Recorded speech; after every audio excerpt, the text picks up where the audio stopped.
Le cerveau est l'organe le plus complexe du corps humain, composé de plus de 100 milliards de neurones. Cet organe complexe est le lien entre l'esprit et la matière.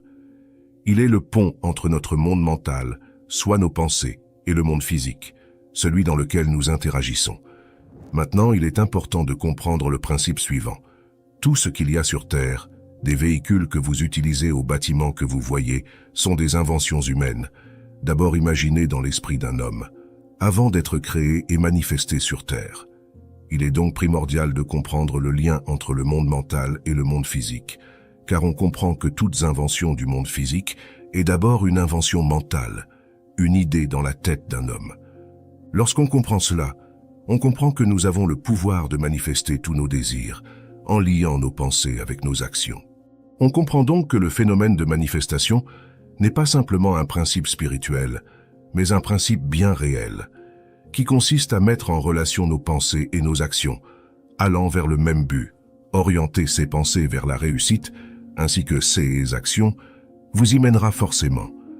Maintenant, il y a bel et bien des secrets, des astuces et des choses essentielles à comprendre pour réussir à reprogrammer son cerveau pour manifester la réussite. Et c'est ce que nous allons découvrir tout au long de cette vidéo. Je rappelle, la réussite n'a rien à voir avec la chance.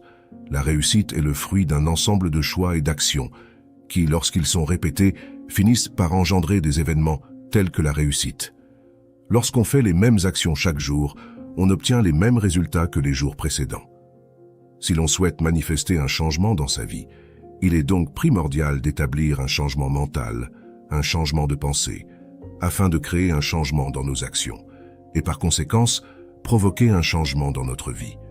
Vous l'avez forcément remarqué, mais un mental affaibli, une baisse de morale ou quoi que ce soit de similaire affecte intégralement votre vie, allant de votre santé à vos actions. Aujourd'hui, les neurosciences modernes ont fourni des preuves scientifiques de ce lien entre l'esprit et le corps. Les recherches ont montré que le corps et l'esprit sont étroitement interconnectés par le biais du système nerveux. Ce système nerveux est composé de deux parties principales, le système nerveux central et le système nerveux périphérique. Le système nerveux central est constitué du cerveau et de la moelle épinière, tandis que le système nerveux périphérique est constitué des nerfs qui relient le système nerveux central au reste du corps. Le système nerveux central est responsable de la coordination des fonctions du corps, tandis que le système nerveux périphérique est responsable de la transmission des informations sensorielles et motrices entre le corps et le cerveau. Le lien entre le corps et l'esprit est donc bidirectionnel. En d'autres termes, le corps peut influencer l'esprit, et l'esprit peut influencer le corps. Par exemple, il est bien connu que le stress peut avoir un impact négatif sur la santé physique. Le stress peut entraîner une augmentation de la fréquence cardiaque, de la pression artérielle et du taux de cortisol, ce qui peut augmenter le risque de développer des maladies cardiaques, des accidents vasculaires cérébraux, du diabète et d'autres maladies chroniques. Et encore plus, le stress peut également nous faire perdre nos moyens, nous empêcher d'agir et de nous créer de multiples blocages mentaux, nous empêchant par exemple d'entamer des projets, par peur. À l'inverse, l'esprit peut également influencer le corps. Par exemple, la pensée positive peut avoir un impact positif sur la santé physique. Les études ont montré que les personnes qui ont une attitude positive sont moins susceptibles de développer des maladies chroniques et ont une meilleure espérance de vie. Mais ici, on observe donc que les deux sont liés, car très souvent le stress est provoqué par le mental, lorsqu'on s'imagine des situations angoissantes ou lorsqu'on essaye d'anticiper l'avenir. Cette anxiété modifie notre alchimie du corps, libérant du cortisol qui est l'hormone du stress. Cette hormone nécessaire au bien-être lorsqu'elle est régulée devient néfaste lorsqu'elle est sécrétée en trop grande quantité, et c'est justement cette sursécrétion de cortisol qui augmente le risque de développer des maladies chroniques, telles que les maladies cardiaques, le diabète de type 2 et le cancer. Le problème, c'est qu'actuellement dans la société, de nombreuses choses peuvent nous stresser, que ce soit les examens, lorsqu'on parle à l'oral, le fait de conduire en voiture, de regarder les notifications sur notre téléphone et ainsi de suite. Toutes ces petites choses accumulées génèrent en nous de l'anxiété de manière continue. Et ce stress chronique se répercute sur notre vie de manière générale, affectant nos pensées, nos actions, nos choix et notre comportement. Combien d'entre nous n'entament pas de projet par peur d'échouer ou par peur du regard des autres? Ou encore, combien de personnes n'osent pas se lancer dans le métier de leurs rêves par peur du jugement d'autrui? Ce genre d'attitude, ces blocages mentaux que nous avons tous plus ou moins, sont la cause de notre mal-être interne. Il n'y a rien de plus frustrant qu'aller à l'encontre de soi-même. Il est donc primordial dès aujourd'hui de dire stop et de provoquer un changement. À partir d'aujourd'hui, il va être indispensable de commencer à aligner vos pensées avec vos actions. L'anxiété est en principe provoquée par le fait de vouloir prévoir l'avenir, le fait de vouloir anticiper ce qui va se passer, et cette anticipation nous provoque de la peur et du stress. La clé est de se concentrer uniquement sur le moment présent, en niant et en rejetant les pensées qui essaient de prévoir l'avenir. Bien sûr, il est nécessaire de se fixer un objectif, d'écrire votre objectif et vos attentes sur un bout de papier ou sur votre téléphone dans vos notes, mais fixez-vous un objectif à long terme, une direction, un point à atteindre. Une fois que vous avez votre direction, votre objectif à long terme, vous allez devoir aligner vos pensées avec vos actions. Et c'est le moment le plus complexe et important du processus. C'est uniquement lorsque vous alignez vos pensées avec vos actions que vous atteindrez votre but. L'inventeur du téléphone, par exemple, M. Alexander Graham Bell, a d'abord imaginé le téléphone dans son esprit comme un objectif à atteindre. À l'époque, les gens pensaient que la transmission de la voix à distance était impossible. Cela paraissait fou et inimaginable. Mais Alexander Graham Bell était convaincu qu'il pouvait le faire. Il a commencé à travailler sur son invention en 1874 et après de nombreuses années d'essais et d'erreurs, il a finalement réussi à faire fonctionner un téléphone. Vous vous rendez compte à quel point cette invention est phénoménale, le transfert de la voix à travers l'air. Et aujourd'hui, nos téléphones nous permettent même de faire des visioconférences à distance, à travers des milliers de kilomètres, et tout cela en direct. Mais ce n'est pas le seul. Des milliers d'autres personnalités célèbres ont également eu des idées révolutionnaires qui ont été considérées comme impossibles à réaliser à l'époque. Par exemple, Thomas Edison a imaginé la lumière électrique et Henry Ford a imaginé la production de masse de voitures. Ces personnes ont toutes été capables de réaliser leurs rêves parce qu'elles ont cru en leurs idées et qu'elles ont été persistantes. La clé pour réaliser ces rêves est de ne pas essayer de prévoir l'avenir ou de se fier à ceux qui existent déjà. Si vous êtes capable d'imaginer quelque chose, alors vous êtes capable de le créer. Le processus sera plus ou moins long, plus ou moins complexe, mais toute personne qui se consacre à 100% sur son objectif parvint toujours à l'atteindre d'une manière ou d'une autre. C'est mathématique. C'est une question de philosophie. Vous ne devez pas voir votre objectif comme un point que vous allez peut-être atteindre ou non. Vous devez le voir comme un point que vous allez et avez déjà atteint.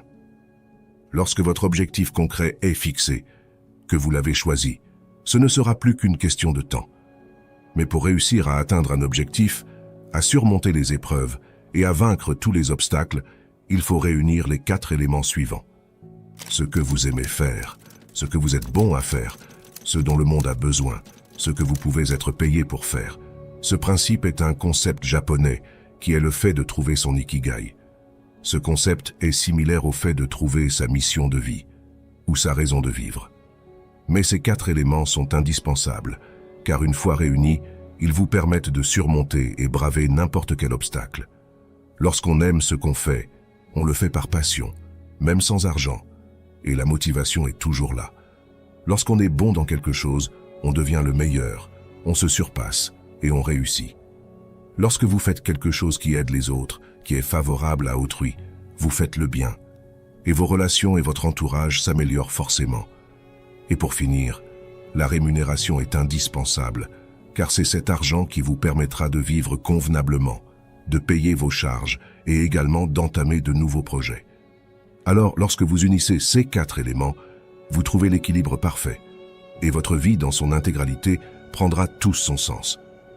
Mais il faut être réaliste. Cela demande un effort de volonté, un travail personnel à fournir. Il ne suffit pas d'espérer, mais il faut se donner l'énergie nécessaire pour parvenir à trouver son ikigai. Il faut essayer, subir des échecs, se relever et continuer, car la vie n'est pas un long fleuve tranquille. La vie est faite d'obstacles, mais c'est à vous de les voir non pas comme des murs insurmontables, mais simplement comme des leçons vous permettant d'en apprendre davantage et des leçons vous rendant plus fort. Maintenant, revenons-en à notre cerveau, cette machine complexe, et comprenons pourquoi la volonté est l'élément clé du processus de manifestation de la réussite. Le cerveau, cet organe central de notre système nerveux, fonctionne grâce à un réseau complexe de neurones.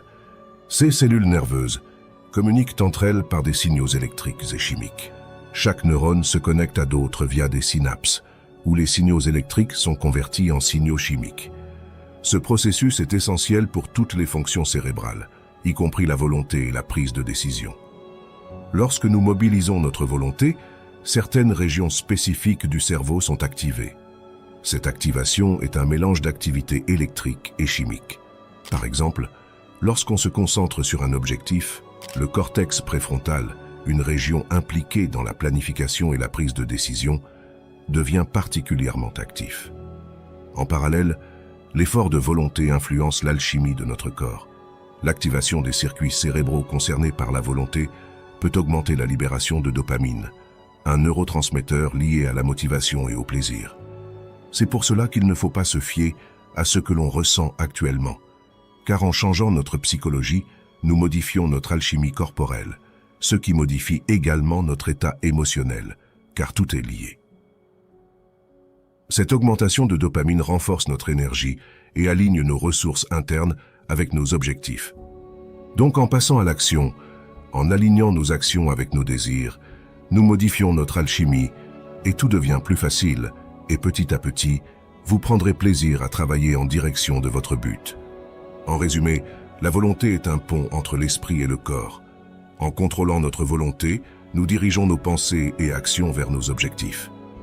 La volonté est donc la clé pour maintenir le cap vers nos ambitions, jouant un rôle crucial dans la façon dont nous agissons et réagissons dans notre environnement. Comprendre la science derrière la réussite est la clé pour atteindre ces objectifs. Nous avons tous essayé de changer nos vies, de réaliser nos rêves, mais avons échoué à maintes reprises. La vérité est que nous n'avons pas toujours les bonnes cartes en main.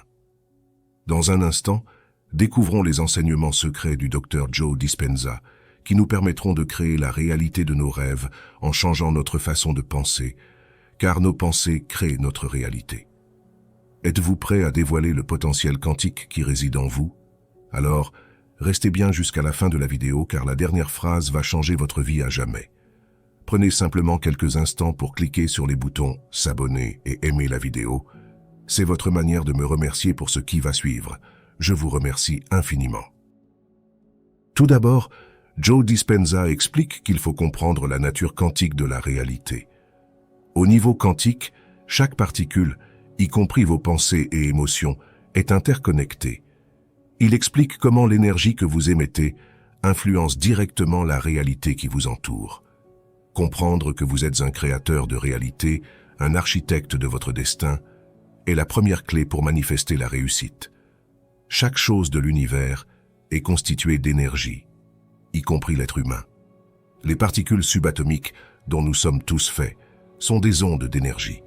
Cela signifie que nous sommes tous des êtres énergétiques. Pour mieux comprendre cela, imaginez une balle de ping-pong. La balle de ping-pong est une forme d'énergie, car elle possède une masse et une vitesse. Cependant, elle est également une onde, car elle peut se déplacer dans l'espace. De la même manière, nous sommes des êtres énergétiques, car nous possédons une masse et une énergie. Cependant, nous sommes également des ondes, car nos pensées et nos émotions peuvent se propager dans l'univers. L'être humain possède une capacité incroyable, qui est de pouvoir matérialiser ses pensées. Regardez autour de vous, devant vous et derrière vous, et observez que chaque chose qui vous entoure est une création humaine, des bâtiments aux voitures. Chaque invention est avant tout une idée dans la tête d'un homme. Elles ont été conçues dans l'esprit de quelqu'un avant de prendre forme dans la réalité. Comprendre cela nous permet de comprendre que nous avons le pouvoir de construire la vie de nos rêves, tels des architectes. Notre vie n'est que le reflet de nos pensées, le reflet de nos choix et le reflet de chacune de nos décisions. Chaque petite décision que nous avons prise depuis notre enfance nous a menés à la vie que nous avons actuellement. Ce sont nos pensées qui créent nos émotions. Si nous changeons nos pensées, alors nous changerons nos émotions. Les émotions sont des énergies puissantes qui créent une fréquence particulière. Le docteur Joe Dispenza dévoile comment chaque émotion génère une énergie distincte qui, à son tour, attire des expériences et des événements de fréquences similaires dans votre réalité. En comprenant et en maîtrisant vos émotions, vous devenez le metteur en scène conscient de votre vie. Pour comprendre cela plus clairement, imaginez que chaque émotion que vous ressentez crée une onde énergétique autour de vous. Ces ondes ne sont pas statiques, elles vibrent à des fréquences spécifiques, comme les notes d'une mélodie. Les émotions positives peuvent émettre des fréquences plus élevées, tandis que les émotions négatives peuvent générer des fréquences plus basses. En pratique, cela signifie que si vous maintenez des émotions positives telles que la gratitude, l'amour ou la joie, vous émettez une fréquence élevée. Selon la loi de l'attraction, cela attire à vous des expériences et des événements qui résonnent également à des fréquences élevées. D'un autre côté, si vous êtes constamment enveloppé dans des émotions négatives comme la peur, la colère ou la tristesse, vous émettez une fréquence plus basse qui attirera des expériences similaires. Mais ça, vous le savez peut-être déjà. En revanche, ce que vous ne savez sûrement pas et qu'il faut absolument comprendre, est que lorsque nous prenons des décisions qui sont en accord avec nos désirs profonds, nous sommes en mesure de créer la vie que nous voulons. Nos décisions sont influencées par nos émotions, et lorsque nous faisons des choix qui sont en contradiction avec nos désirs, nous ressentons du stress, de la frustration ou de la culpabilité. Ces émotions négatives peuvent nous empêcher d'atteindre nos objectifs et de vivre une vie épanouie. Alors qu'au contraire, lorsque nous faisons des choix qui sont en accord avec nos désirs, nous nous sentons bien dans notre peau. Nous ressentons de la joie, de l'enthousiasme et de la motivation. Et ce sont ces émotions positives qui nous aident à atteindre nos objectifs et à créer une vie qui nous ressemble. Ce sont ces émotions qui nous mèneront à la réussite. Partons du principe où j'incarne une personne qui souhaite concrètement changer sa vie, mais qui ne sait pas comment s'y prendre ni par où commencer. Alors voyons comment faire. Je me lève le matin mais je déteste mon métier. Je travaille dur mais ce n'est pas pour autant que je gagne de l'argent. Quand j'ouvre TikTok et YouTube, je vois que des milliers de personnes gagnent énormément d'argent et semblent avoir la vie de leurs rêves. Mais je n'ai pas l'impression qu'ils travaillent aussi dur que moi. C'est injuste. J'aimerais gagner beaucoup d'argent et réussir n'importe quel projet, mais j'ai toujours des obstacles qui se dressent sur mon chemin. Mais je me pose la question suivante, ai-je déjà essayé de faire les choses différemment? Je me rends compte que non. Alors dès aujourd'hui, je commence à m'intéresser au parcours des personnes ayant atteint un objectif similaire à celui que je vise. Je souhaite m'enrichir et créer un business, alors je vais m'intéresser aux entrepreneurs à succès. Je commence à m'intéresser au parcours de certains entrepreneurs comme Elon Musk et Jeff Bezos, pour savoir quel type de chemin dois-je emprunter, mais aussi à des personnalités comme Joe Dispenza, Bob Proctor et Nikola Tesla, qui m'aideront à me construire un état d'esprit propice à la réussite. J'observe que chacun d'entre eux ont d'abord eu une idée, et qu'ils ont travaillé dessus durant plusieurs années, et qu'ils se sont efforcés à la concrétiser. Chacun d'entre eux ont trouvé un domaine qui les faisait vibrer, un domaine qui les passionnait, et ils ont commencé à s'améliorer dans ce domaine. Je commence donc à me poser des questions sur mes réelles intentions. Par exemple, si je n'aurais pas besoin d'argent, quel travail pourrais-je faire par passion? Quel est le domaine dans lequel je pourrais travailler avec le sourire? Alors, en dehors de mes heures de travail, je commence à travailler sur certains projets. J'échoue, mais je réessaye, puis je m'améliore. Chaque jour, j'ai de nouvelles idées que j'essaie constamment d'améliorer. Au bout d'un moment, je trouve quelque chose qui me passionne vraiment. Alors, je commence à m'y mettre à fond. Je rencontre certains obstacles, mais je suis tellement passionné par l'atteinte de mes objectifs et la valeur que j'apporte aux autres que je continue à le faire quand même. Comme je suis en accord avec ceux que j'aime faire, mon subconscient est satisfait. Certes, je travaille plus qu'avant, mais je me réalise enfin et je prends réellement ma vie en main. C'est ça qui me motive. Au fur et à mesure du temps, je cherche un moyen de monétiser mon activité. Puis, petit à petit, je gagne davantage d'argent.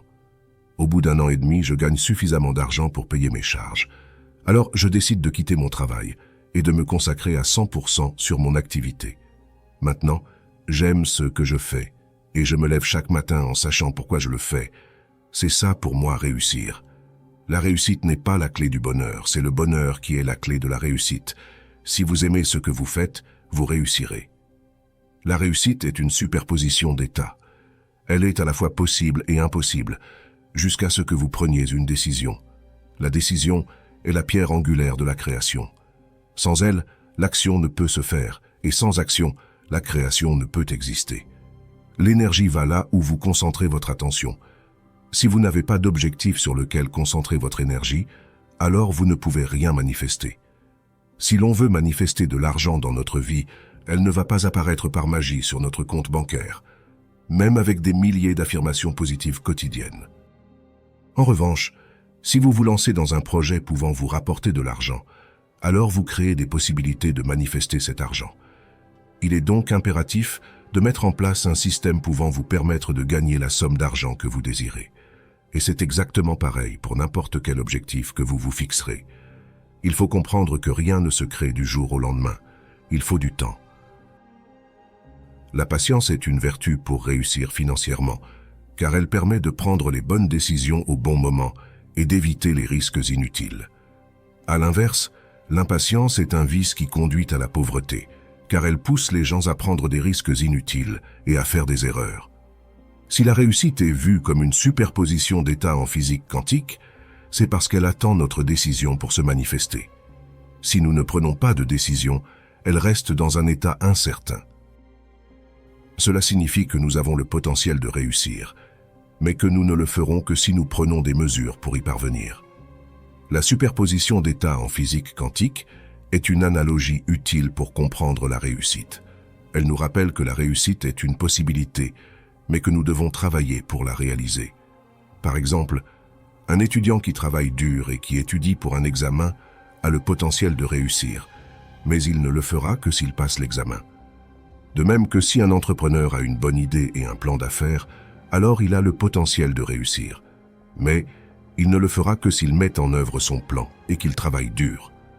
Pour bien comprendre le phénomène de superposition d'états, il est indispensable de comprendre que la réalité est un puzzle dont les pièces sont bien plus complexes que vous ne le pensiez. Voulez-vous savoir comment un chat peut être à la fois mort et vivant? Alors, vous devez comprendre l'expérience du chat de Schrödinger. L'expérience du chat de Schrödinger est une expérience de pensée qui a été conçue en 1935 pour mettre en évidence les paradoxes de la théorie quantique. Elle soulève la question de la nature de la réalité. Dans cette expérience, un chat est enfermé dans une boîte avec une fiole de poison. Un dispositif est relié à un atome radioactif. Si l'atome se désintègre, le dispositif libère le poison et le chat meurt. Si l'atome ne se désintègre pas, le chat reste en vie. Selon la théorie quantique, l'atome est dans un état de superposition quantique, c'est-à-dire qu'il est à la fois désintégré et non désintégré, jusqu'à ce qu'il soit mesuré. Selon cette interprétation, le chat est également dans un état de superposition quantique, à la fois mort et vivant, jusqu'à ce que la boîte soit ouverte. En d'autres termes, tant que la boîte est fermée, le chat est à la fois mort et vivant. C'est ce que l'on appelle le paradoxe du chat de Schrödinger. L'expérience du chat de Schrödinger a été conçue pour mettre en évidence le fait que la réalité quantique est différente de la réalité classique. En effet, selon la logique classique, le chat doit être soit mort, soit vivant. Il ne peut pas être à la fois mort et vivant. Cependant, selon la théorie quantique, l'atome et le chat sont dans un état de superposition quantique, ce qui signifie qu'ils peuvent exister dans plusieurs états à la fois. L'expérience du chat de Schrödinger est une expérience de pensée très importante en physique quantique. Elle a contribué à façonner notre compréhension de la nature de la réalité. Cette expérience nous rappelle que la réalité est complexe et qu'elle ne peut pas toujours être expliquée par la logique classique. En comprenant que votre monde intérieur façonne votre monde extérieur, vous devenez le maître quantique de votre destin. La réussite devient non seulement une possibilité, mais une certitude lorsque vous comprenez et appliquez ces principes dans votre vie quotidienne. La physique quantique nous enseigne que la réalité est un processus, pas un objet. Elle nous montre que tout est en constante évolution et que rien n'est jamais figé. On arrive donc à la fin de la vidéo. Je vous invite à essayer un challenge puissant qui consiste à travailler sur un seul et même objectif durant 30 jours, en gardant en tête les principes de physique quantique que nous venons de voir. Si vous le mettez en place dès aujourd'hui, je vous garantis que d'ici 30 jours, votre vie se sera métamorphosée. Vous n'imaginez même pas les progrès que vous êtes capable de faire si vous concentrez votre énergie sur un seul projet, dans une seule direction. Je vous invite vraiment à faire ce défi pendant juste 30 jours. Derrière le voile du monde physique que nos yeux perçoivent, se cache une réalité fascinante, le royaume de l'invisible. Ce monde, tissé de séquences ADN, de particules subatomiques et de molécules microscopiques, forme le véritable fondement de notre existence. Comprendre cette dimension cachée est crucial pour transformer nos croyances limitatives et nos paradigmes, nous ouvrant ainsi la porte à un univers de possibilités illimitées. Préparez-vous à explorer comment les lois de ce monde invisible dictent la réalité qui nous entoure et découvrez comment, grâce à la puissance de nos pensées, nous pouvons influencer cet univers mystérieux pour concrétiser nos désirs dans notre vie quotidienne. Juste avant de commencer, cliquez sur les boutons s'abonner et aimer la vidéo pour soutenir la chaîne. Je vous remercie. Imaginez un univers où chaque plante, chaque être humain et chaque objet qui nous entoure porte en lui un code secret, une signature inscrite dans l'infiniment petit. Ce code, c'est le génome, une séquence d'ADN qui détermine le développement et les caractéristiques uniques de chaque chose vivante. Selon les enseignements du Dr Joe Dispenza, ainsi que les réflexions d'Albert Einstein et d'autres penseurs éminents, cette idée n'est pas seulement poétique, mais elle est ancrée dans la science. Le Dr Joe Dispenza, avec sa perspective unique sur la neurologie et la physique quantique, suggère que nos pensées et nos intentions peuvent influencer notre réalité, y compris notre propre code génétique. Il met en lumière comment l'esprit peut avoir un impact significatif sur le corps et son expression génétique. C'est une idée qui résonne avec les concepts de la physique quantique, où la réalité elle-même peut être influencée par l'observateur. Albert Einstein, avec sa célèbre équation, E = mc², a révolutionné notre compréhension de la matière et de l'énergie, soulignant l'interconnectivité de tout dans l'univers. Cette idée trouve un écho dans la manière dont le séquençage génétique relie chaque être vivant à un vaste réseau de vie, d'énergie et d'information. Dans ce cadre, il est fascinant de considérer que l'existence de chaque chose, depuis la plus petite fleur jusqu'à l'être humain le plus complexe, est prédéterminée dans ses moindres détails par son code génétique. Ce code, tissé dans l'infiniment petit, est comme un plan architectural qui guide le développement et l'évolution de la vie. Cependant, ce n'est pas une destinée immuable. Les avancées scientifiques suggèrent que bien que le code génétique fournisse le plan, l'environnement, les expériences, et, selon des penseurs comme le Dr Joe Dispenza, nos propres pensées et intentions peuvent influencer ce code. En d'autres termes, l'existence, bien qu'inscrite dans l'ADN, est dynamique et interactive. Prenons l'exemple de l'évolution de la menthe religieuse orchidée, que j'ai déjà évoquée dans une de mes dernières vidéos, mais en entrant davantage dans les détails cette fois-ci. La menthe religieuse orchidée est une espèce de mantis ayant évolué de telle sorte à ressembler à une orchidée. Cet atout lui permet de ressembler comme deux gouttes d'eau à une fleur d'orchidée, ce qui l'aide à attirer ses proies. Maintenant, essayons de comprendre comment ce changement s'est-il produit. Dans la science, on explique qu'au départ, dans une population de mantis, des variations génétiques aléatoires se produisent naturellement. Certaines de ces mantis, par pur hasard, peuvent avoir des caractéristiques qui les font légèrement ressembler à des orchidées. Ce qui est intéressant à partir de ce point, c'est le hasard. Comment, par simple hasard, une menthe religieuse se mettrait à ressembler à une orchidée? Quelque chose a forcément influencé cette possibilité. Une citation célèbre d'Albert Einstein était que « Dieu ne joue pas au dé avec l'univers ». En physique quantique, cette phrase évoque le fait que rien n'est le fruit du hasard, mais que tout est en fait déterminé par des variables cachées encore inconnues. Au fil des siècles, La menthe religieuse orchidée a développé une ressemblance frappante avec les fleurs parmi lesquelles elle se camoufle, un changement qui semble presque intentionnel. Certains pourraient se demander si, par une sorte de volonté ou de désir inconscient, cette créature a pu influencer son propre code génétique pour mieux chasser ses proies. Une des possibilités serait que la menthe religieuse soit inconsciemment devenue l'architecte de son propre corps. Cette hypothèse suggère que la forte intention de se camoufler, similaire à l'impact des pensées sur la santé et la réalité humaine, aurait influencé le cours de son évolution. De plus, le fait que cette orchidée soit une plante présente dans son environnement aurait permis à la menthe religieuse de focaliser son intention sur quelque chose de concret et de clair. L'orchidée. Cela s'appelle le mimétisme.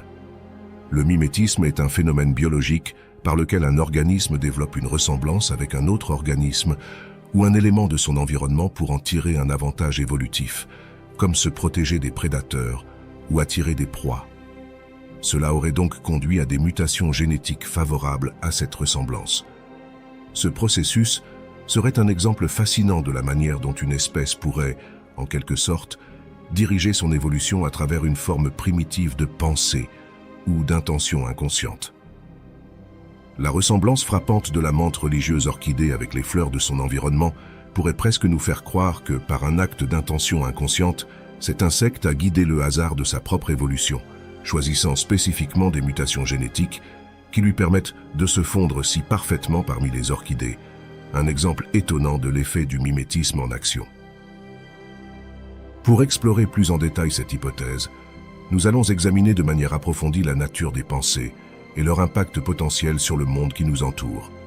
Selon le Dr Joe Dispenza, l'univers est un océan d'énergie, et nos pensées, telles des ondes sur cet océan, ont le pouvoir d'influencer et de modeler cette énergie. Chaque pensée que nous avons crée une énergie qui affecte tout ce qui nous entoure, affirme Dispenza. Dans cette vision, tout est interconnecté par la toile de l'énergie universelle, dépendant chaque pensée, chaque action et chaque instant dans un réseau immense et complexe. Cette perspective transforme la façon dont nous percevons nos pensées. Elles ne sont plus de simples réflexions internes, mais deviennent des instruments puissants de création. Comme le docteur Dispenza le souligne, nous ne sommes pas des victimes de notre génétique ou de notre environnement, mais plutôt des créateurs de notre vie. En comprenant que nos pensées sont la base de tout, nous réalisons notre rôle en tant que sculpteurs de notre réalité. Chaque pensée est une occasion de façonner activement notre vie et d'influencer le monde qui nous entoure. En adoptant cette philosophie, on reconnaît que nos pensées ne sont pas de simples échos de notre conscience, mais des forces dynamiques, capables de façonner non seulement notre propre vie, mais aussi, vraisemblablement, l'univers lui-même. Maintenant que nous avons examiné la dimension de la physique quantique de nos pensées, tournons notre attention vers l'exploration scientifique de l'influence constante et permanente qu'elles exercent sur notre corps. Tout d'abord, il faut comprendre la relation entre nos pensées, nos émotions et notre santé. De manière scientifique, on peut expliquer ce lien à travers diverses recherches et expériences. L'une des expériences clés dans ce domaine est l'étude du phénomène de la réaction au stress. Lorsque nous avons des pensées anxieuses ou stressantes, notre cerveau déclenche une réponse de lutte ou fuite, libérant des hormones comme le cortisol et l'adrénaline. Ces hormones préparent notre corps à répondre aux dangers perçus, mais en cas de stress chronique, elles peuvent avoir un impact négatif sur notre système immunitaire. Des études ont montré que des niveaux élevés de cortisol, par exemple, peuvent supprimer la fonction immunitaire, augmentant ainsi la susceptibilité aux infections et ralentissant le processus de guérison. En outre, le stress chronique peut affecter la production et la fonction des lymphocytes T, des cellules clés du système immunitaire. D'un autre côté, des pensées positives et un état émotionnel sain peuvent avoir l'effet inverse. Une recherche publiée dans la revue Médecine psychosomatique a révélé que les individus ayant un état d'esprit positif présentaient une meilleure réponse immunitaire, comparée à ceux qui avaient des états d'esprit négatifs. Cette étude indique que nos émotions, influencées par nos pensées, peuvent avoir un impact direct sur notre santé. Pour conclure, d'un point de vue scientifique, Nos pensées influencent directement nos émotions, qui à leur tour peuvent avoir un effet significatif sur notre santé, notamment sur notre système immunitaire. Avoir une attitude positive et gérer efficacement le stress ne sont donc pas seulement bénéfiques pour notre bien-être mental, mais aussi pour notre santé physique, influençant notre humeur et notre état général de manière tangible. Même si la science moderne n'adhère pas totalement à certains aspects de la physique quantique, il est largement reconnu que nos réflexions ont un impact direct sur notre corps et notre santé. Cette interaction influence considérablement nos comportements et nos actions. Par exemple, une humeur négative pourrait vous inciter à rester inactif, préférant le confort passif du canapé à l'engagement actif dans votre vie.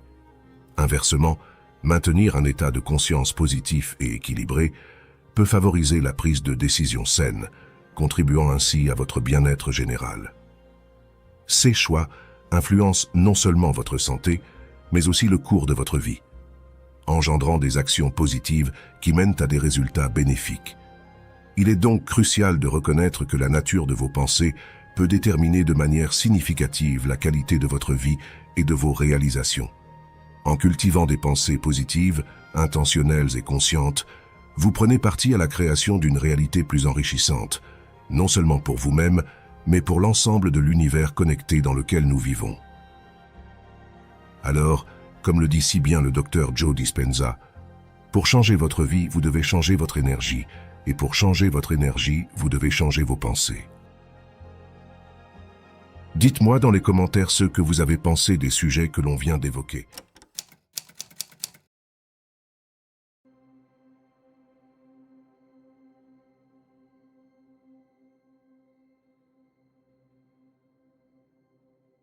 La visualisation est un principe qui s'explique par la science, de manière tangible.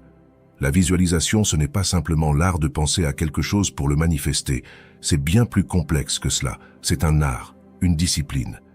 Et comme toute discipline, cela s'apprend, cela se travaille, et cela s'améliore. Et c'est justement ce que nous allons découvrir tout au long de cette vidéo. Alors abonnez-vous à la chaîne si ce n'est pas déjà fait, et commençons. Tout d'abord, il est important d'avoir une image mentale claire de la structure de l'univers dans son ensemble, pour comprendre ce qu'est réellement la réalité. Pour ce faire, voici une illustration de ce qu'on pourrait appeler la pyramide de la vie. Décortiquons ensemble cette fascinante pyramide de la vie, ou pyramide de la science, qui décrit l'édifice complexe de notre compréhension de l'univers, de ses fondations les plus élémentaires jusqu'à la richesse de la vie telle que nous la connaissons. À la base de cette pyramide se trouvent les mathématiques. Les mathématiques sont le langage universel qui structure tout l'univers. Des nombres et des formules mathématiques se retrouvent partout, dans chaque coin de l'univers observable et même au-delà. La symétrie, le nombre d'or, les structures géométriques et même les formes de vie suivent des principes mathématiques. Ces éléments sont les briques de base de tout, démontrant que les mathématiques ne sont pas seulement une création humaine, mais le tissu même de la réalité. Sur cette fondation mathématique repose la physique, la science qui utilise les mathématiques pour décrire comment l'univers fonctionne. La physique couvre un vaste champ, des forces fondamentales comme la gravité aux théories complexes de la relativité et de la mécanique quantique. Ces lois universelles régissent tout. Des mouvements des planètes aux interactions entre les particules subatomiques, révélant l'ordre incroyable qui régit le chaos apparent de l'univers. De la physique émerge la chimie, la science des atomes et des molécules, et de leurs interactions et réactions. La chimie est partout, dans l'air que nous respirons, dans l'eau que nous buvons, dans les aliments que nous consommons, et au cœur même de notre être. Chaque substance, chaque matériau, chaque forme de vie est constituée d'atomes et de molécules orchestrées dans une danse complexe régie par les lois de la chimie. C'est ici que la matière prend forme et que la complexité émerge de la simplicité. La chimie sert de fondation à la biologie, la science de la vie. L'ADN, avec sa structure hélicoïdale dictée par des principes chimiques, est le plan de tous les êtres vivants. La biologie explore comment, à partir de ces plans, émergent des organismes complexes capables de grandir, de se reproduire et d'interagir avec leur environnement. C'est le domaine qui étudie comment la vie s'adapte, évolue et persiste à travers le temps. Au sommet de cette pyramide se trouve notre monde. Le monde humain façonné par les mathématiques, la physique, la chimie et la biologie. Nous, les êtres humains, sommes le produit de cette complexité, vivant dans un univers régi par des lois invisibles mais omniprésentes. Notre réalité quotidienne, notre technologie, notre culture et notre société sont le résultat de cette interconnexion profonde entre l'invisible et le visible, l'infiniment petit et l'infiniment grand. En parcourant cette pyramide, nous réalisons à quel point notre existence est tissée dans le vaste tissu de l'univers. Tout, depuis les étoiles lointaines jusqu'aux pensées dans notre esprit, est connecté dans un continuum magnifique et complexe, démontrant l'unité profonde de tout ce qui existe. Si je vous explique cela, ce n'est pas par hasard, mais parce que cette pyramide nous fait prendre conscience qu'il existe bel et bien un monde échappant à nos yeux. Un monde si petit que beaucoup l'oublient, et pourtant c'est dans celui-ci que la magie de la visualisation opère. C'est dans ce monde de l'infiniment petit que les pensées, nos images mentales et notre énergie opèrent et influencent notre monde. Le microcosme et le macrocosme, soit le monde de l'infiniment petit et le monde de l'infiniment grand, sont tous deux connectés, l'un influençant l'autre, et vice-versa. C'est ça l'interconnexion. De même, on comprend que nos pensées ne sont pas de simples pensées, mais bien quelque chose de concret. En neurosciences, comprendre les pensées requiert de plonger dans l'un des systèmes les plus complexes connus de la science, le cerveau humain. Chaque pensée est le résultat d'une symphonie électrochimique, où des milliards de neurones communiquent via des synapses. Ces échanges génèrent des motifs d'activité électrique, qui sont la base de nos pensées, émotions et décisions. Cette activité cérébrale est mesurable par diverses techniques neuroscientifiques, telles que l'électroencéphalogramme qui capture l'activité électrique, illustrant la nature vibratoire des processus de pensée à une échelle microscopique. Cependant, les pensées ont aussi un aspect quantique, métaphorique, dans le sens où elles semblent déclencher des chaînes d'événements qui dépassent notre compréhension immédiate. On retrouve ce principe dans les écrits des philosophes de la Grèce antique et de l'ancienne Égypte, qui expliquent cela par le principe de la loi de la vibration, expliquant que tout dans l'univers vibre, des atomes aux galaxies. Scientifiquement, les pensées peuvent modifier notre état interne, influencer notre santé, et même transformer notre perception de la réalité extérieure, soulignant un lien profond entre le monde intérieur de la pensée et l'univers extérieur dans lequel nous vivons. Les pensées sont bien plus que de simples produits de l'activité cérébrale. Elles sont les architectes de notre réalité. En se concentrant sur des pensées spécifiques, nous engageons un processus de création qui peut littéralement façonner notre avenir. Cette idée trouve un écho dans le concept de la loi de l'attraction, qui suggère que par la concentration et la visualisation, nos pensées peuvent attirer vers nous des circonstances similaires. Les recherches en psychologie positive montrent comment une attitude optimiste et des visualisations positives peuvent conduire à de meilleurs résultats dans la vie, que ce soit en termes de santé, de succès professionnel ou de relations personnelles. La cymatique, l'étude des motifs visuels produits par les vibrations sonores sur des matériaux physiques, offre une analogie fascinante. Tout comme les fréquences sonores peuvent organiser des particules en motifs complexes, nos pensées, imbues de fréquences vibratoires propres, ont le potentiel d'organiser notre réalité de manière significative. Ce principe souligne l'importance de cultiver consciemment des pensées alignées sur nos aspirations les plus élevées. Reconnaître la puissance des pensées est crucial, mais sans action, elles restent des rêves inachevés. L'action est le pont entre le monde des possibilités, habité par nos pensées et visualisations, et le monde tangible de la réalité. Chaque pas que nous prenons en direction de nos objectifs sert à matérialiser les aspirations nourries dans notre esprit. Cette dynamique est au cœur de nombreuses traditions de sagesse et est soutenue par des recherches en psychologie comportementale qui démontrent comment les petites actions quotidiennes, orientées vers un but précis, peuvent conduire à des changements significatifs dans notre vie. Agir avec intention et discipline, en alignant nos actions sur nos pensées et nos valeurs, crée une cohérence intérieure qui amplifie notre capacité à réaliser nos désirs. Ce processus d'alignement n'est pas seulement une question d'efficacité personnelle, c'est une pratique de vie qui harmonise notre énergie intérieure avec les forces extérieures de l'univers, facilitant ainsi la manifestation de nos rêves et objectifs. Il n'y a qu'à observer. Prenons l'exemple de Nikola Tesla, qui utilisait la visualisation pour concevoir ses machines et ses inventions dans son esprit, avant de les matérialiser dans la vraie vie. Bien que la visualisation l'ait aidé à attirer des opportunités et à trouver des idées d'amélioration, il s'est tout de même servi de ses mains pour concevoir ces machines. De même, bien qu'Albert Einstein avait un grand esprit, il n'aurait pas pu élaborer et travailler ses théories s'il ne les avait pas mises en pratique dans la vraie vie. C'est ainsi pour tout. L'invention du téléphone par Alexander Graham Bell est un autre exemple parfait de la nécessité de passer de l'idée à l'action. Alexander Graham Bell a eu l'idée de transmettre la voix humaine par l'électricité en 1874, alors qu'il travaillait sur une machine à traduire la parole en morse. Il a rapidement réalisé que le principe pourrait être utilisé pour créer un téléphone. Cela nous montre que, pour réussir, il faut non seulement avoir une idée, mais aussi la mettre en œuvre. De même, les grands entrepreneurs qui ont révolutionné le monde ont tous eu l'idée de créer quelque chose de nouveau. Mais ils ont également eu le courage de passer à l'action et de se lancer dans l'aventure. Sans action, aucune idée ne peut se concrétiser, car travailler uniquement sur l'idée serait égal à travailler que sur un plan. Et comme nous l'avons vu précédemment, il existe plusieurs plans. Alors, travailler sur le plan mental est certes nécessaire, mais mettre en œuvre son plan mental en agissant sur le plan physique est tout aussi important. C'est la combinaison des deux qui donne naissance à la réussite. Mais c'est du plan mental que naissent toute création. La visualisation va bien au-delà d'un simple exercice d'imagination.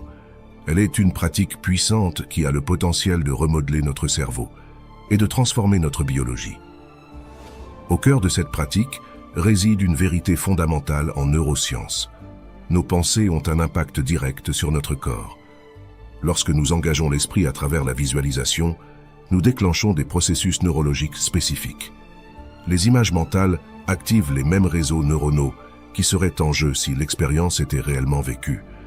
Cette activation ne se limite pas à des modifications superficielles. Elle peut influencer profondément notre biochimie.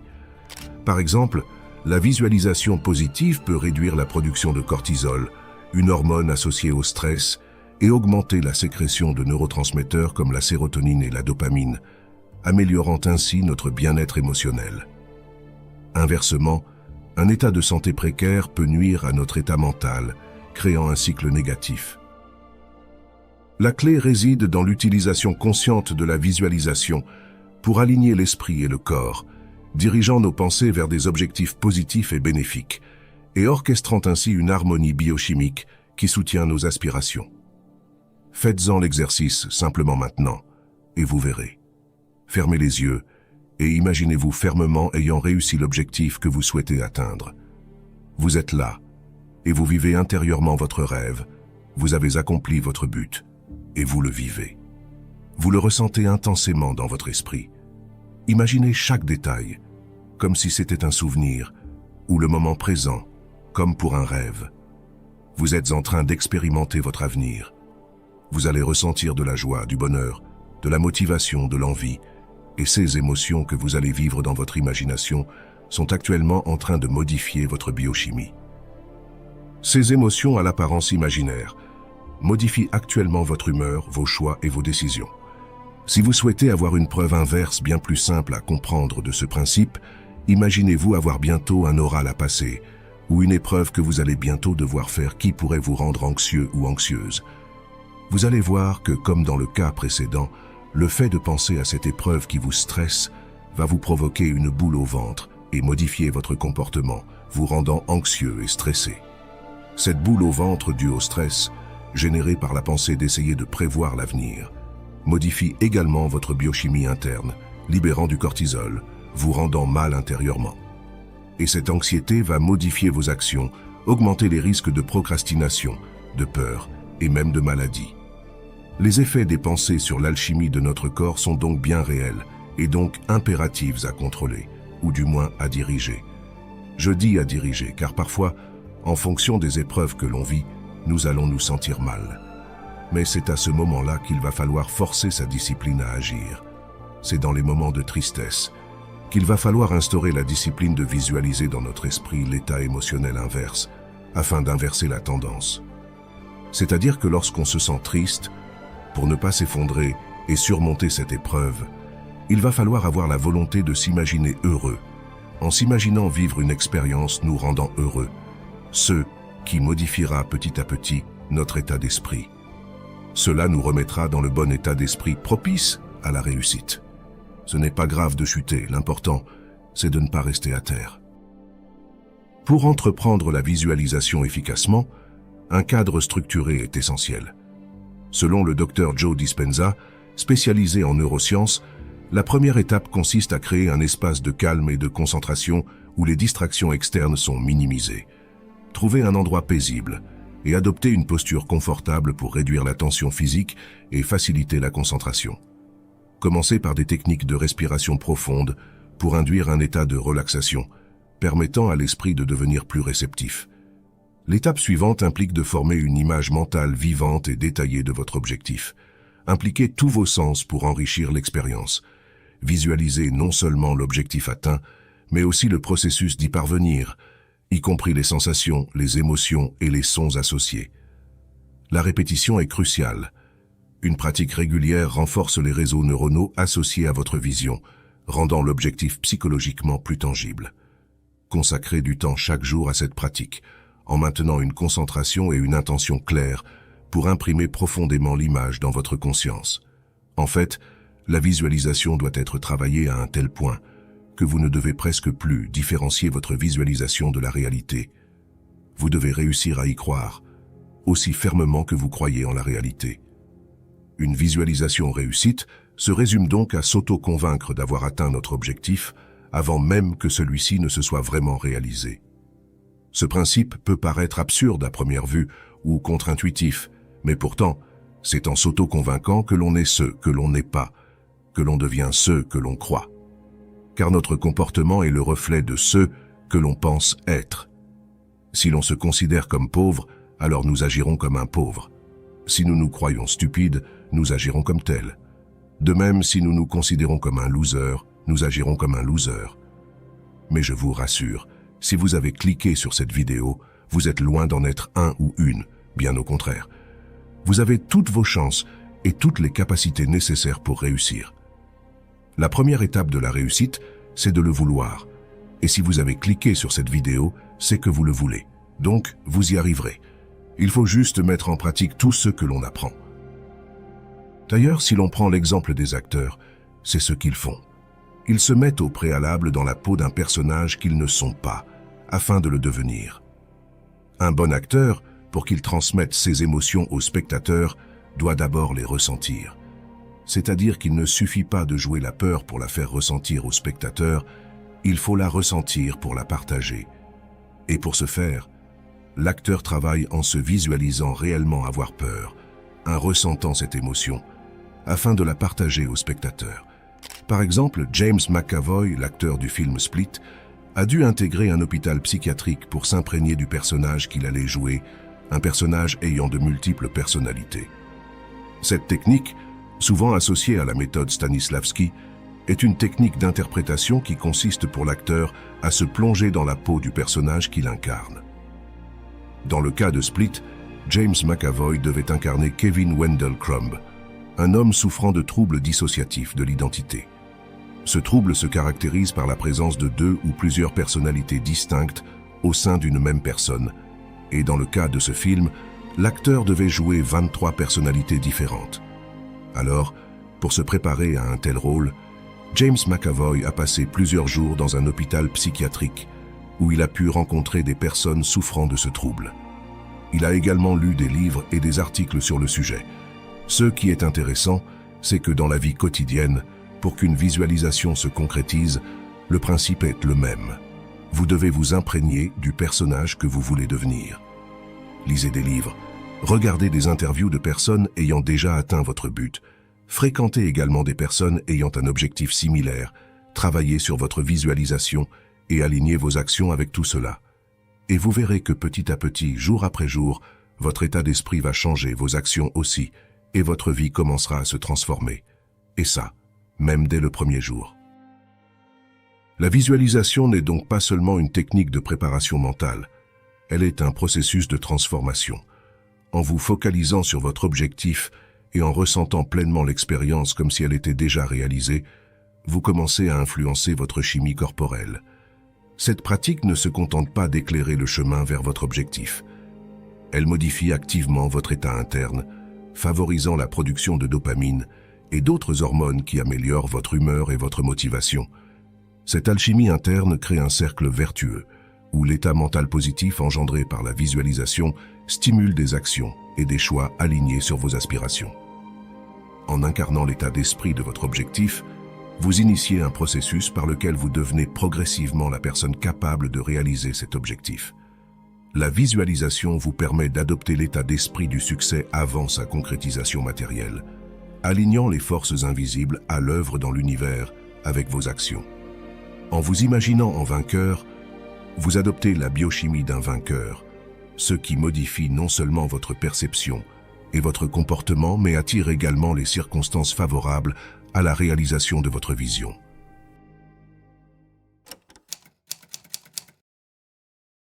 Les pensées sont des formes d'énergie, et l'énergie est créatrice. L'énergie est la capacité de faire bouger les choses.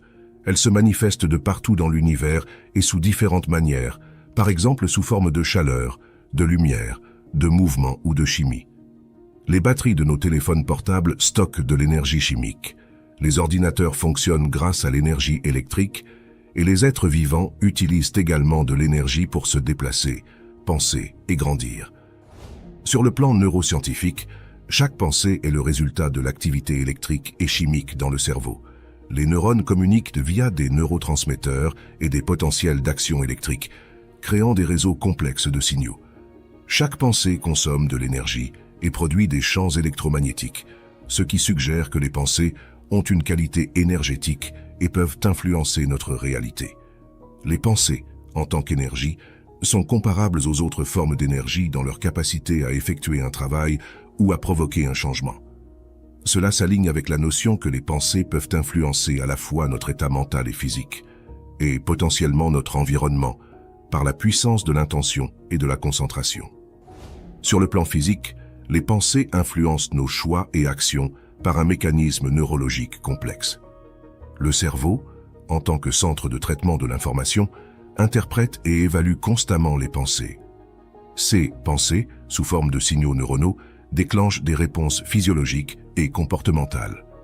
Ainsi, une pensée orientée vers un objectif peut activer les régions du cerveau associées à la planification et à la prise de décision, conduisant à des actions qui concrétisent cette pensée.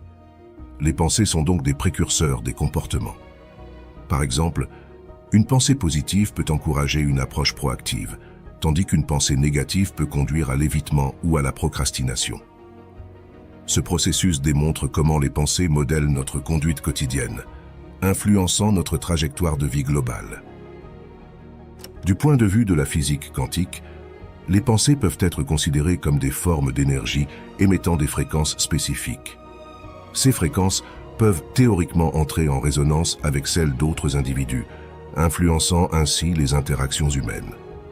Par exemple, une personne avec des pensées positives et optimistes pourrait attirer des individus ayant des fréquences similaires, facilitant des rencontres et une alchimie positive.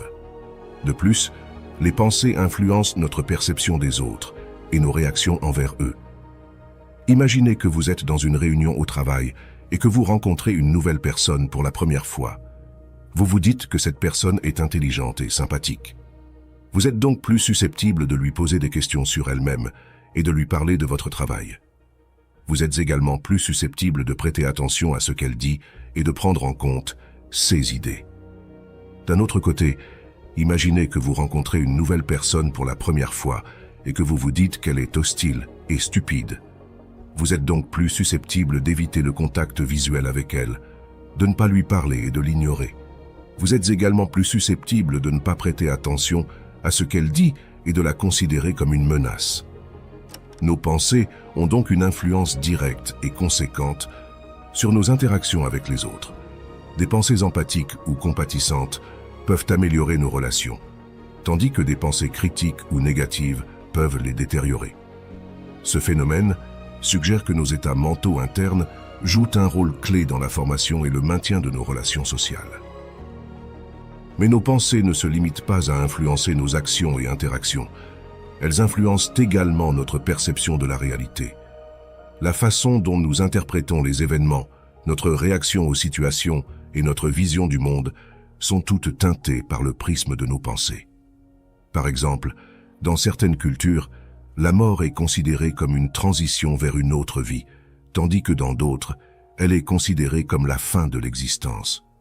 Cette différence de croyance se reflète dans la façon dont les gens réagissent à la mort de leurs proches. Une personne qui croit que la mort est une transition vers une autre vie est plus susceptible de voir la mort comme un événement positif. À l'inverse, une personne qui croit que la mort est la fin de l'existence est plus susceptible de voir la mort comme un événement négatif et elle risque de ressentir de la tristesse, de la colère ou de la peur.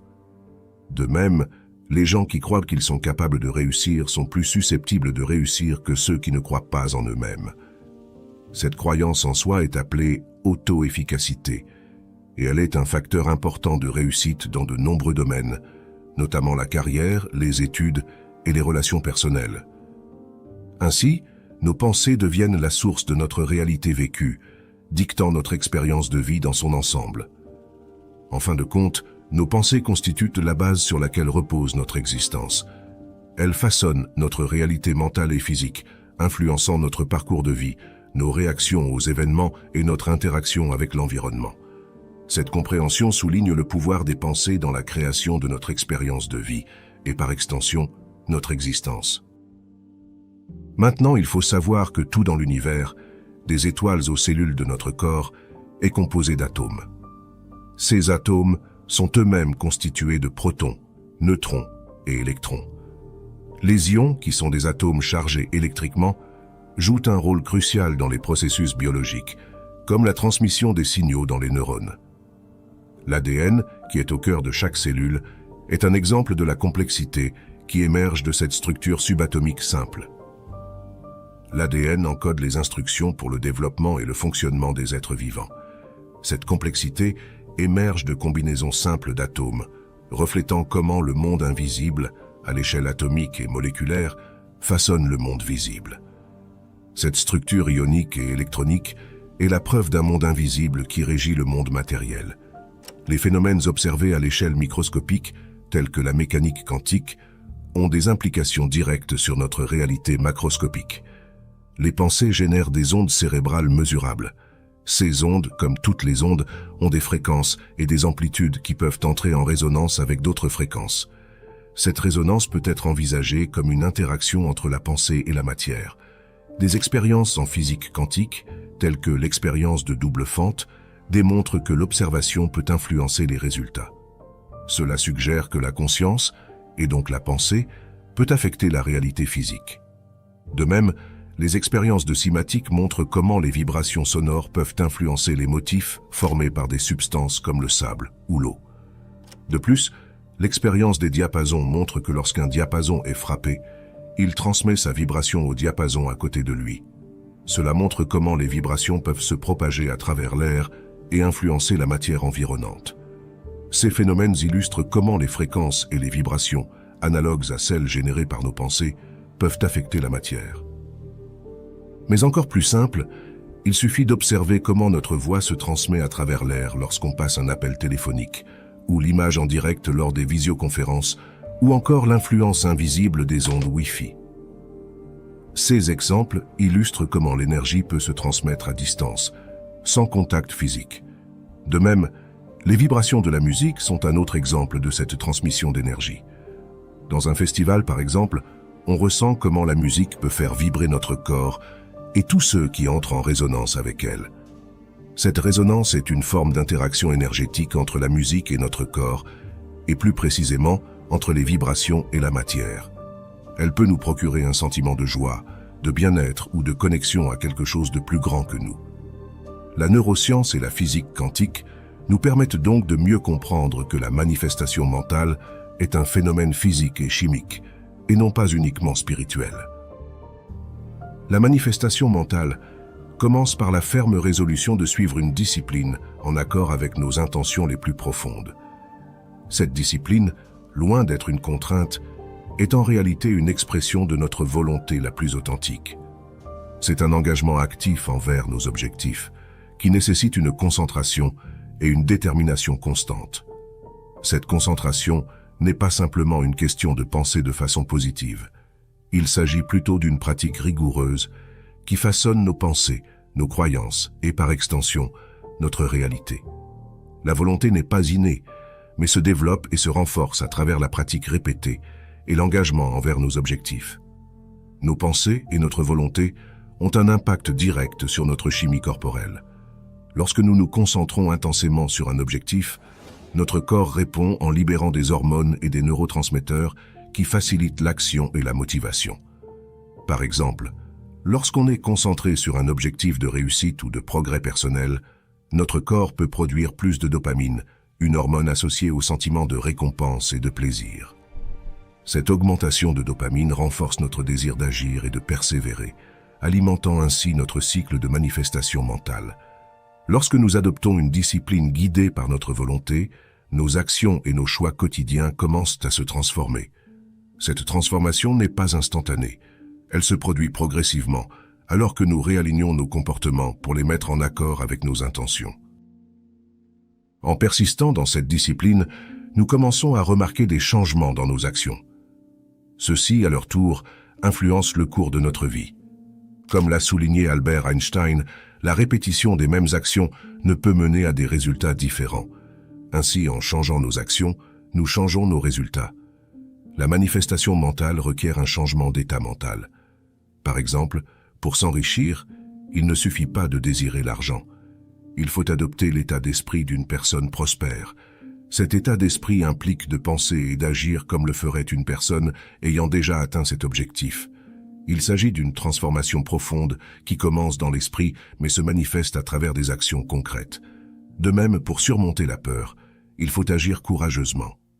Chaque acte de courage affaiblit la peur et renforce la confiance en soi, de la même manière que la lumière chasse l'obscurité. Ce principe met en lumière la connexion profonde entre le monde mental et le monde physique. Nos pensées, en tant que création de notre esprit, ont le pouvoir d'influencer notre réalité physique. Regardez autour de vous.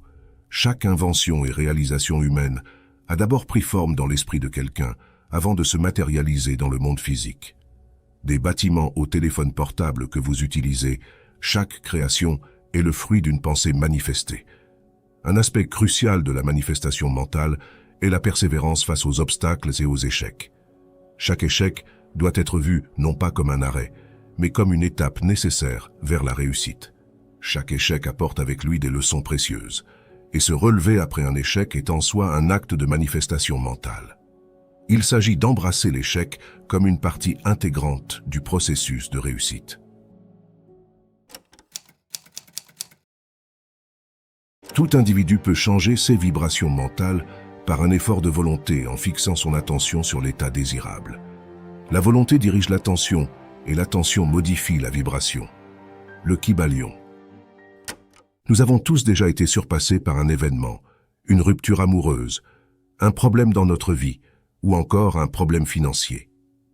Ces événements influent sur notre vie de manière négative, en abaissant nos vibrations mentales. Cela nous plonge dans un état d'esprit négatif et pessimiste, et nous avons l'impression que tout devient sombre autour de nous. Cependant, il est important de comprendre que tout être humain peut contrôler ses états mentaux par un effort de volonté.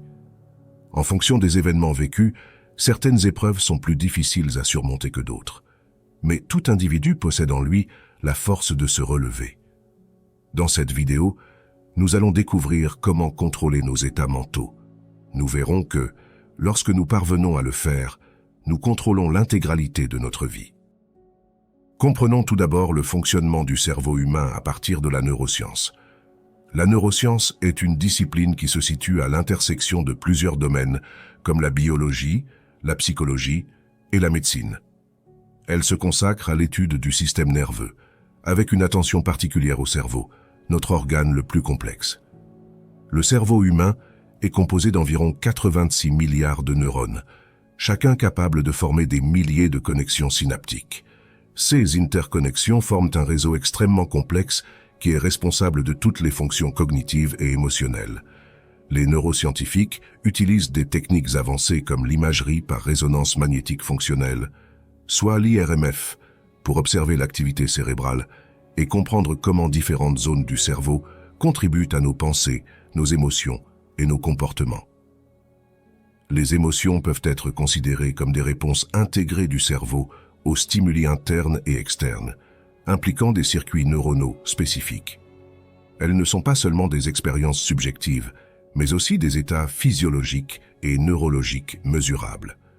Lorsqu'une émotion est ressentie, plusieurs régions du cerveau, y compris l'amygdale et le cortex préfrontal, s'activent pour traiter et répondre à cette émotion.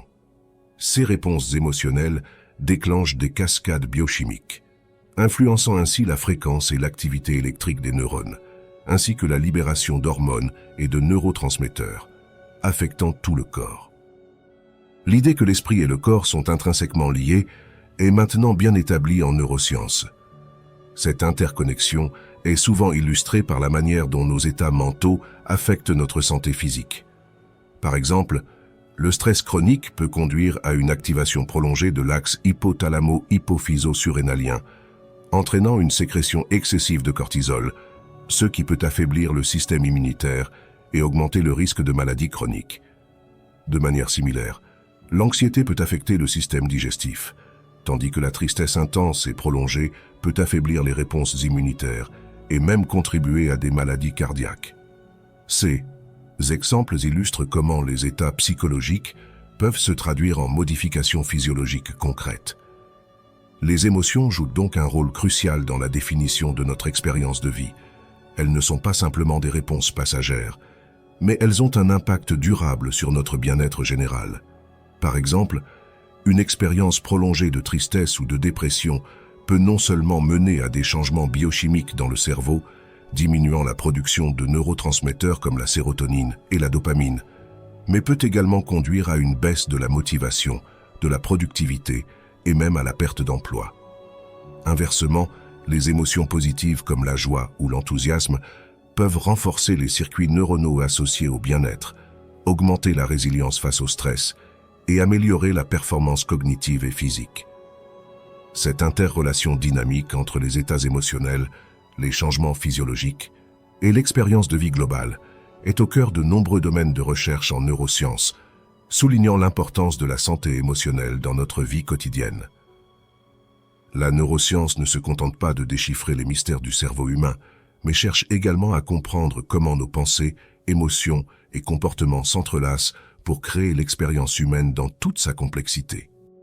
Selon les principes de la physique quantique, tout dans l'univers, y compris notre corps, est composé de particules vibrantes, telles que les électrons. Ces particules ne sont pas statiques, elles vibrent constamment à différentes fréquences. Cette idée s'appuie sur le principe de la loi de la vibration, comme exposé dans le Kybalion, qui stipule que tout dans l'univers est en mouvement perpétuel. Notre corps étant une collection de ces particules vibrantes, est donc un champ dynamique d'énergie en constante fluctuation. En neurosciences, il est reconnu que nos émotions ont un impact profond sur notre physiologie. Si l'on adopte la perspective de la physique quantique, il est envisageable que nos états émotionnels puissent influencer la fréquence vibratoire de notre corps. Des émotions négatives comme la tristesse, la peur ou la colère pourraient baisser notre fréquence vibratoire, nous alignant ainsi avec d'autres entités ou expériences vibrantes à des fréquences similaires. Cela pourrait expliquer pourquoi certains états émotionnels négatifs semblent attirer des circonstances ou des personnes négatives dans nos vies, créant un cycle de rétroaction négatif. La maîtrise de nos états mentaux est donc cruciale pour influencer non seulement notre bien-être interne, mais aussi la réalité externe que nous vivons. Ce concept, bien que spirituel et philosophique dans son essence, trouve un écho dans la psychologie moderne et les techniques de développement personnel promues par des figures comme le Dr Joe Dispenza. En apprenant à contrôler et à diriger nos pensées et émotions, nous pouvons nous polariser sur des fréquences plus positives. Cette polarisation peut conduire à une réalité vécue qui correspond davantage à nos désirs et aspirations. Cependant, cette transformation requiert du temps, de la pratique et de la persévérance. Il ne suffit pas simplement de comprendre ces principes, il faut les appliquer activement dans notre vie quotidienne. L'objectif n'est pas d'éviter les chutes, mais de se relever rapidement et d'apprendre de chaque expérience pour continuer à avancer vers la réalité souhaitée. L'idée que notre état d'esprit est régi par des vibrations spécifiques est un concept qui trouve ses racines dans la philosophie hermétique, mais c'est également un principe connu des psychologues modernes. Ces vibrations sont le résultat des fréquences énergétiques produites par nos pensées, émotions et croyances. Chaque pensée ou émotion génère une vibration unique qui contribue à notre état de conscience global. Pour modifier cet état, il est nécessaire d'alterner la fréquence de ces vibrations, ce qui implique de changer activement notre manière de penser, de ressentir et de percevoir le monde. Cela se fait à travers des pratiques conscientes telles que la méditation, l'affirmation positive et la visualisation créative. Dans les textes hermétiques anciens, ce principe est expliqué dans la citation suivante. Pour détruire une mauvaise période de vibration, mettez en activité le principe de polarité et concentrez votre pensée sur le pôle opposé de celui que vous voulez annihiler. Tuez l'indésirable en modifiant sa polarité. Dans ce principe, le pôle opposé d'un état mental est son contraire. Par exemple, l'inverse de la tristesse est la joie, ou l'inverse de la peur est le courage. Maintenant, le second principe est le suivant. Tout individu peut changer ses vibrations mentales par un effort de volonté, en fixant son attention sur l'état désirable. La volonté dirige l'attention, et l'attention modifie la vibration. La volonté est l'outil par lequel nous pouvons diriger consciemment notre attention et donc modifier nos vibrations mentales. Lorsque nous concentrons notre attention sur un état désirable, par exemple, le sentiment de paix plutôt que d'anxiété, nous commençons à aligner nos vibrations internes avec cet état. Cela nécessite une discipline mentale rigoureuse et une pratique constante, car il est facile de se laisser distraire ou d'être submergé par des schémas de pensée habituels. La volonté n'est pas simplement une force de détermination passagère, c'est une capacité qui nous permet de maintenir notre focus malgré les défis. Le principe hermétique de polarité enseigne que tout est double. Tout a deux pôles, tout a deux extrêmes. La thèse et l'antithèse sont identiques en nature, mais différentes en degrés. Les extrêmes se touchent, toutes les vérités ne sont que des demi-vérités, et tous les paradoxes peuvent être conciliés. En ce qui concerne les émotions, le principe de polarité s'applique également. La joie et la tristesse ne sont pas des entités séparées, mais des aspects différents du même phénomène. Elles sont comme le chaud et le froid, qui sont simplement deux extrêmes de la même chose, la température. Il est donc impossible d'être triste et heureux en même temps. En effet, nos émotions sont toujours en mouvement, passant d'un pôle à l'autre. Nos états mentaux penchent davantage sur le pôle heureux ou sur le pôle triste. En comprenant ce principe, on peut apprendre à transmuter les émotions d'un pôle à l'autre. Par exemple, la tristesse peut être transformée en joie, non pas en la supprimant, mais en changeant notre focus interne et en cultivant activement des pensées et des sentiments qui correspondent au pôle opposé. Cette transmutation est un processus actif qui nécessite une compréhension de nos propres processus mentaux et émotionnels et la capacité de les orienter de manière constructive. La transmutation de l'esprit d'un état à un autre est un art qui demande un effort de volonté et de discipline. Par exemple, au lieu d'essayer d'éliminer la peur, on peut travailler à développer le courage. Dans ce processus, la peur n'est pas refoulée, mais plutôt remplacée par une qualité plus puissante et constructive. De même, dans la pratique de la méditation ou de la visualisation, il ne s'agit pas simplement de vider l'esprit, mais de le remplir activement avec des images, des pensées et des émotions qui correspondent à l'état désiré.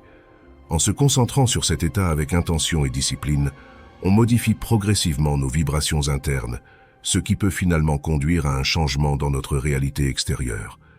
La clé ici est la persévérance et la conviction que par nos efforts de volonté, nous pouvons influencer non seulement notre état mental, mais aussi la qualité de nos expériences de vie.